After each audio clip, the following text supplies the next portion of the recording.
साथियों, देश में कोई भी सरकार, चाहे वो तानाशाह है, चाहे वो बिना तानाशाह है, चाहे वो चुनी हुई है या वो ईवीएम की है, हम आंख बंद करके उसको खुला छोड़ देते हैं कि वो जो मर्जी करे।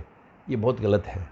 हमें इस सोच से बाहर आना होगा, क्योंकि सरकारों का आज विश्वास नहीं रहा है, सरकारों का जो है ना भरोसा नहीं रहा है। उनका जो जनता का जो भरोसा होता है सरकारों पर, वो टूट चुका है। खास करके वर्तमान में जो सरकार, वैसे तो पहले से भी भरोसा कितना ज़्यादा नहीं रहा है, लेकिन वर्तमान में जो सरकार है इनका तो बिल्कुल ज़ीरो है, ज़ीरो भरोसा है। क्योंकि इनके पास सच बोलने का कोई है ही नहीं।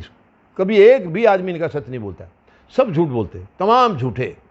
मतलब मैंने तो एक सच बता रहा हूँ, मैं किसी व्यक्तिगत तौर पर किसी को नहीं कह रहा हूँ, मेरे कोई परिवार का हिस्सा नहीं रहे हैं, मैं इनका कभी मिलना जुलना हमारा नहीं रहा है, लेकिन वर्तमान में जो हो रहा है देश में, कोई भी सच नहीं बोल रहा है। खुद प्रधानमंत्री, इनके मुखिया जो हैं, वो झूठ बोलते हैं। जब वही झूठ बोल रहे तो बाकी सच कौन बोलेगा? बाकी कोई सच बोलेगा तो उसको फोट्टे पर टांग देंगे वो।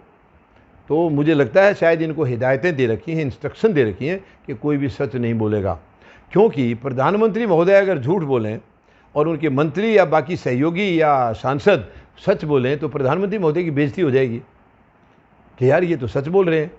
तो इसलिए मुझे पूरा विश्वास है उनको हिदायतें दी गई होंगी, ऐसी इंस्ट्रक्शन दी गई होंगी कि कोई भी सच नहीं बोलेगा। मेरे से सीखना है, मेरे से जो है ना शिक्षा लेनी है कि मैं जो कह रहा हूँ, जैसे कर रहा हूँ, वैसे ही आप लोगों को करना है।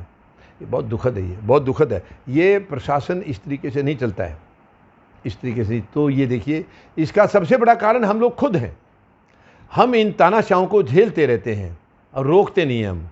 हमें इनको रोकना होगा, तुरंत रोकना होगा, वरना ये देश बर्बादी की तरफ बहुत कुछ ज़्यादा जा चुका है और जो बचा है उसको भी ये ख़त्म करके दम लेंगे। लेकिन अब हमें आगे बिल्कुल इनको रोकना है कि इनकी तानाशाही आगे ना चले, और वो तभी संभव है जब 140 करोड़ लोग सड़कों पर आएंगे, इनका विरोध करेंगे, माननीय न्यायालय से अपील करेंगे कि वो इनको हटाएं। माननीय न्यायालय का मुझे भरोसा है कि हमारी अपील के बाद में वो ज़रूर एक्शन लेंगे, और वरना हम सड़कों पर रहेंगे। और जब तक सरकार कुर्सी खाली नहीं कर देगी तब तक हम अपना आंदोलन ख़त्म नहीं करेंगे। ऐसा करना होगा, जैसे अभी किसान डटे हुए हैं। ये बहुत ज़रूरी है, क्योंकि ये कोई देश के मालिक नहीं है। देश में एक व्यवस्था है, एक व्यवस्था दे रखी है, कानून है देश में, संविधान है देश में। तो ये कानून को क्यों नहीं मानते हैं? कानून को मानते ही नहीं है लोग। कानून कहाँ है? कानून है तो एक आम नागरिक के लिए, गरीब और मजदूर के लिए है कानून। इनके लिए कानून है ही नहीं। इनके लिए पहली बात तो कोई इनके खिलाफ आवाज़ उठा नहीं सकता। अगर गलती से उठा दी तो इनको सज़ा देने के लिए या इनके ऊपर केस डालने के लिए इजाज़त चाहिए, इजाज़त चाहिए। जैसे स्टेट्स में गवर्नर की इजाज़त चाहिए, सेंटर में या तो सभापति की इजाज़त चाहिए, या फिर राष्ट्रपति महोदय की तरफ से चाहिए। कुछ ना कुछ इनकी, जब तक इजाज़त नहीं मिलेगी केस नहीं चल सकता है। और वो इजाज़त देंगे क्यों? वो तो इन्हीं का हिस्सा है कहीं ना कहीं, वो इजाज़त क्यों देंगे? तो ये बहुत गंभीर विषय है। और इसके ऊपर देखिए, सरकारें कहती हैं कि वो पावरफुल हैं, वो सबसे ज़्यादा ताकतवर हैं, संसद सबसे ज़्यादा, नहीं, ऐसा नहीं है। जन संसद सबसे ज़्यादा ताकतवर है, और जन संसद जब चाहे सरकार को हटा सकती है, संसद को हटा सकती है। क्योंकि अब समस्या ये है कि ये जन संसद चुनती है संसद को, मगर वर्तमान में जो सिस्टम है वो जन संसद का चुना हुआ नहीं है, संसद ईवीएम से चुना हुआ है।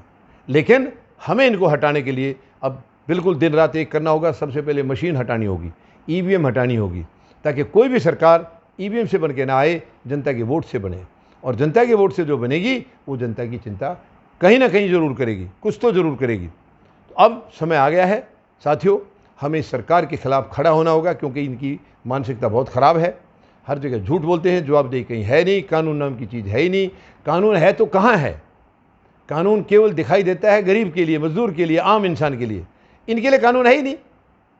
तो कानून का राज कहाँ है? बोला तो जाता है देश संविधान से चल रहा है, कानून से चल रहा है। ना कहीं संविधान नज़र आ रहा है इन सरकारों के बीच में, और ना ही कहीं कानून नज़र आ रहा। तो हमें खुद खड़ा होना होगा इस सरकार के खिलाफ और इनकी नीतियों के खिलाफ।